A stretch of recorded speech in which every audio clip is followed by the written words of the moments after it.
Hello, and welcome to this NGWA Industry Connected video. Today I'm with Dean Wygal, Lead Sales Engineer of Groundwater at Grundfos for the Western region. With May's issue of Water Well Journal focusing on pump installation tips and techniques, we thought we'd check in with Dean. Welcome, Dean. Thanks for your time today. Thank you for having me. You bet. You presented in the first ever VFD Symposium at Groundwater Week 2022 on emerging trends related to VFDs. What did you share with attendees and what was their response? Well, listen, the first thing that I brought up is really our industry, and I'm talking about the groundwater industry, tends to be a lagging industry from the perspective of technology. That is to say, as technology develops, it generally develops in like an industry platform or a commercial platform. So we as an industry seem to be, we wait for a technology to develop, and the VFD is no different, which is to say that developed long before it was brought on for the groundwater industry. Mm-hmm. Some of basically my presentation evolved around, okay, so emerging markets and what are those emerging markets? How are we playing into it? Well, the key things that I looked at were, permanent magnet motors, which I see moving forward. Those types of motors really require the VFD as a component of that system.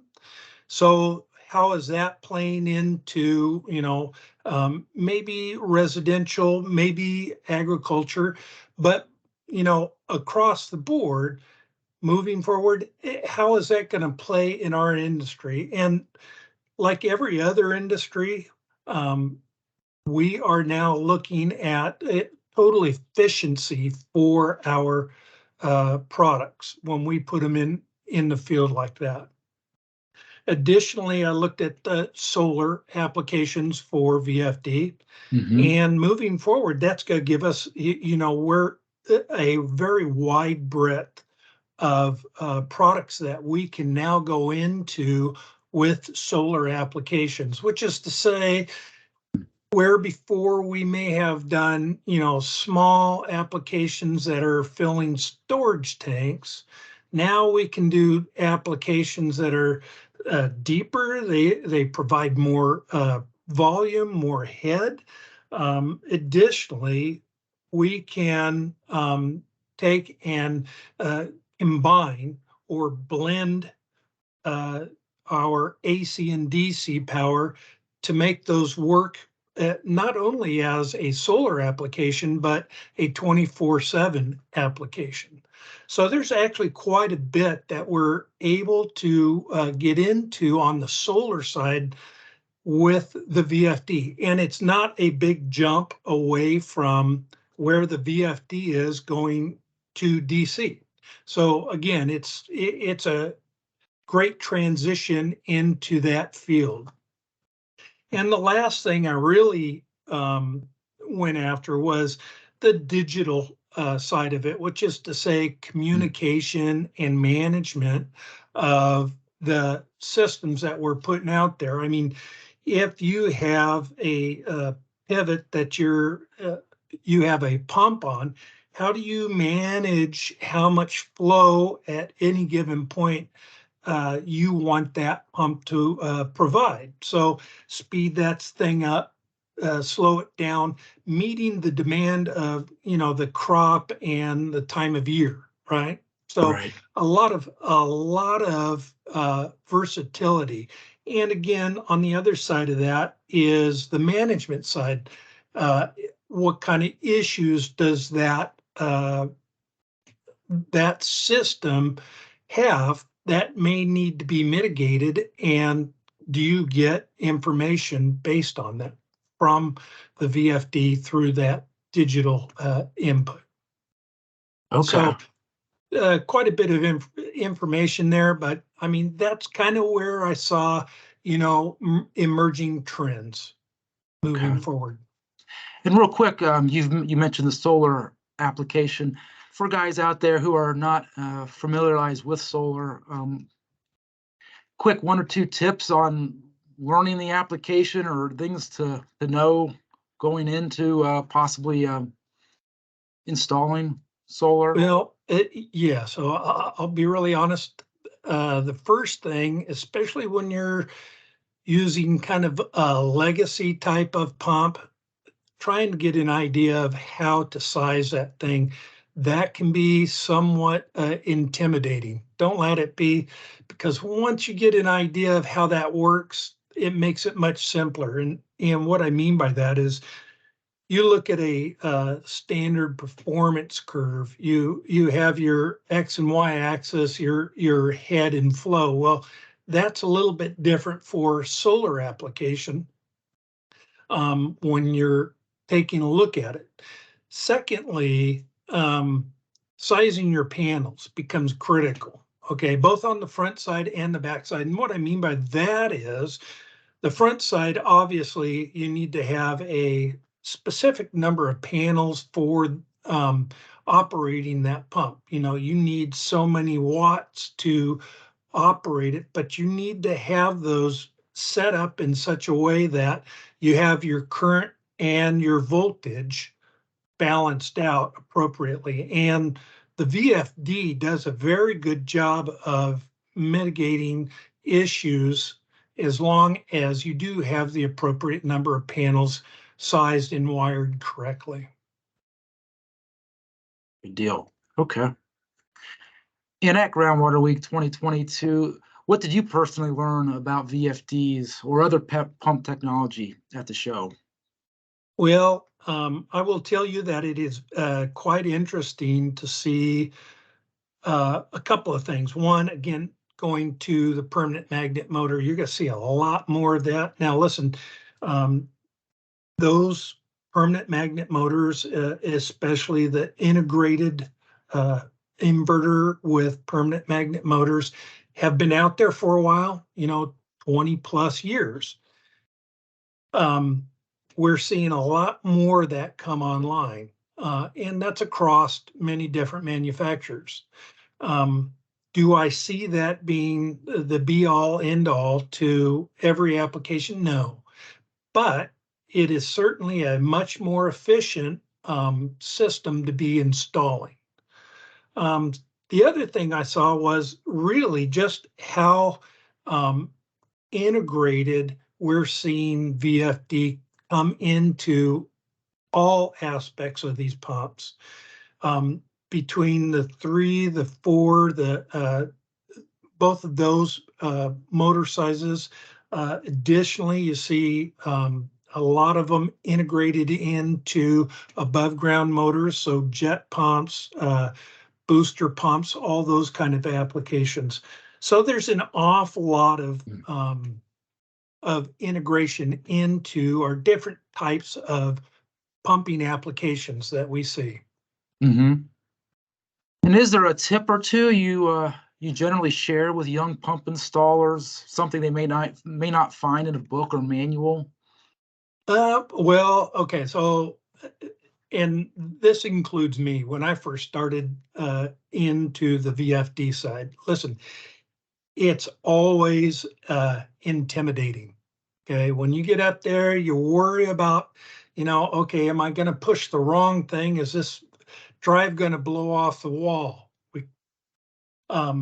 Fortunately, especially now, we do such a good job of programming prior to installation, which is to say, a lot of these, and especially in residential systems, these are very quick startup applications. On the back side, you can do a lot more, but for that quick startup, most of the drive manufacturers have provided a quick startup to get up and running. So the tip is, don't be afraid to get in there and play with that. Additionally, once you start to get to know that product, moving around in that program allows you to kind of diversify how you're going to use that VFD, the applications that you can use it with, whether it be multiple operating points or using it to regulate flow, etc. All of that is one of the kind of things that really make this product very, very useful. Good deal. And throughout the year, which questions do you receive the most regarding application and installation of VFDs? Well, by far and away, the biggest question is about programming. And, whether, again, it's, multiple set points that you're trying to get into, or if you're trying to change how the pump is reacting to the inputs from that drive. All of those are, quite frankly, those are the big questions. But honestly, from the perspective of the questions that we get, it's more driven towards residential. And those tend to be, like I say, those startup questions, where do I go to find, this parameter or that parameter, and how does that react with the system that we're installing? Mm-hmm. And with supply chain issues still lingering, how do you advise customers to help them avoid delays? Well, buy up. I mean, I don't know that there's any easy way around that. So from the perspective of a contractor who is deeply involved in technology, whether it be, VFD or other technology, you have to kind of involve yourself much more than just the installation side. And what I mean by that is, if you have a drive go down that is an important part of a system, whatever it is, whether it's ag or commercial, you have to be able to and be flexible enough to understand how that operates in the system, how that piece of equipment works, and what is it going to take for you to do repairs. Okay. And ultimately, that is the biggest part of it. How do you do repairs for that? Can you replace a power card in a VFD? So those kind of things become very, very important in a supply chain that has been, mitigated or convoluted the way ours has in the last several years. Mm-hmm. And as we are speaking for the May issue of Water Well Journal, do you see, what is your forecast for third quarter on to the fourth quarter? It's far away projections, but any thoughts? Well, first of all, I'm not an economist and I don't play one on TV. Having said that, I know that, typically, that third quarter going into the fourth quarter, the fall time frame starts to slow down anyway. So if there's going to be much go on, hopefully it's minor, and that's what I would like to see. However, again, if a guy is, and I'm talking about contractors here, if a guy is concerned about that, again, going back to the previous question, buy up. Don't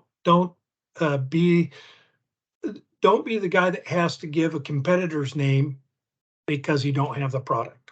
Mm-hmm. Okay. And which pump resources from Grundfos or other industry resources would you recommend to pump contractors?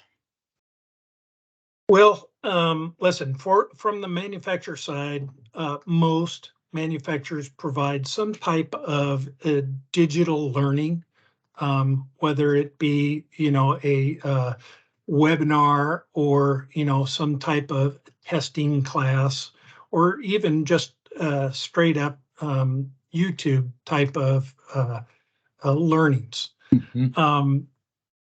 Additionally, it's really important to get to know not only your local manufacturer rep, because he can be a good source, as well as your distributor, whether it's the inside salesman, the outside salesman, or even the manager of your distributor. Those are all sources of information that in a pinch could provide other options, as well as give you, really good information about how to take care of problems in the field. So those relationships that you're developing actually go a long way towards helping you in the field, and keeping you a viable company. And lastly, with more than 26 years of contracting experience before working at Grundfos, in which you later received the 2020 NGWA Manufacturer Section Special Recognition Award, how does the industry recruit the next generation of pump installers? Well, the industry is not a sexy industry, right? Fact of the matter is, we work in some really bad conditions, doing very heavy work.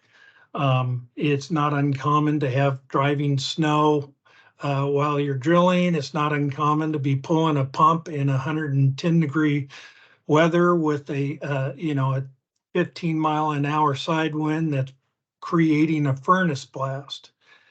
But all that said, the newer group of kids and young adults coming through, really we need to kind of provide for them a better living.